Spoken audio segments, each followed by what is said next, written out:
Hey everyone, welcome back to the channel. I know it's been a minute since I've done one of these, but I think it's finally time to do another camera review. Let me just preface this video by saying I do have a cold, so I'm sorry in advance for how my voice sounds right now. But I also want to say that this isn't going to be a review in any sort of traditional sense that you might see where people go over charts and each individual spec of a camera. That's not really what I do. I think there are videos on YouTube about this camera that do that way better than I ever could. So if you're looking for that, go check out some of those videos and then come over here where I'm just kind of discuss my overall shooting experience and traveling with this camera. All that said, this is the Hasselblad 907X and CFV 100C paired with the 55mm lens. So I've had the Hasselblad for about a month now, and I was able to take it to both New York City and the PNW, the Washington State sort of area. So I've got a little bit of urban content and nature content to really be able to test out these files. Some cameras on the market are tools or computers at this point, and then very few cameras out there are meant to change the way you completely look at photography. I think this fits into that second category. Shout out to Hasselblad for sending me this camera so that I could test it out and give them my honest opinion. They did send it to me to keep, full disclosure, and I'm excited for that because I am looking forward to taking it on more trips. Last year I had the chance to take out the Hasselblad X2D on a few trips and I had a blast with it.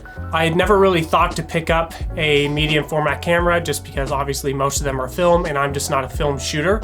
So when I had the opportunity to actually test that camera out, I of course jumped on it. Same goes for this camera. I wanted to work with it simply because of how unique looking it is and obviously how compact. I think it's even smaller than the X2D. This being a 100 megapixel camera, and it's quite literally just so tiny.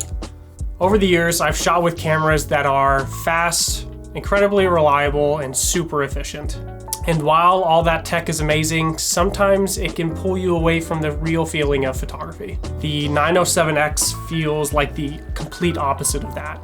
It feels like an invitation to be more intentional with your photography. The first thing, of course, you'll notice is the design. It feels very minimal, almost architectural. It feels like everything is just overly deliberate. This camera does not disappear in your hands. It's small but beefy, and I like that. You might notice the tilting screen is on the back. So a lot of times when you're actually shooting, you're shooting head down like this. You can shoot more like that, but most of the time I was just kind of shooting from the waist unless I was shooting vertically for random little shots. Something about shooting like this though just feels super nice. Just coming over here, the shutter button's on the front.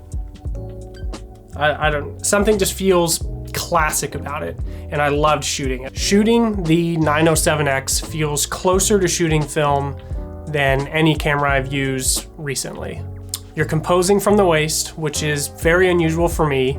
You're probably waiting for the light to settle rather than chasing light.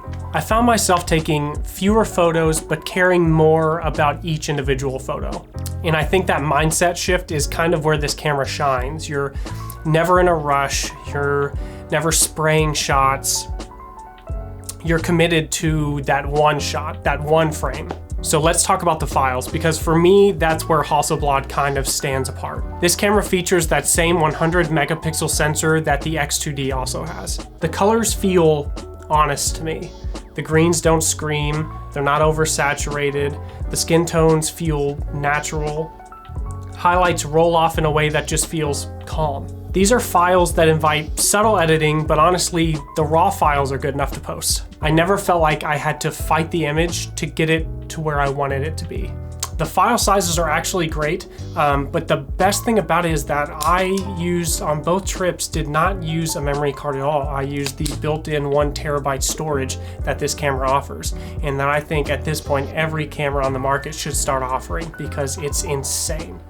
I think other cameras are actually starting to catch on that it is a really, really good idea to have some sort of level of internal storage in your camera, whether it's 256 gigabytes or 1 full terabyte. But between both the New York trip and the Washington trip, I have not erased the internal memory on this, so The 55mm lens felt like the perfect companion for this camera. This is probably equal to around 42 to 43mm full frame, which is very consistent with what we see with our eyes. It's versatile without being boring, and it's wide enough for most landscape shots, but you can also get really intimate portraits with it. And optically, it just pairs so beautifully with this sensor. There's depth, there's separation, and clarity without feeling overly clinical. Now let's be honest, this camera also has its limitations.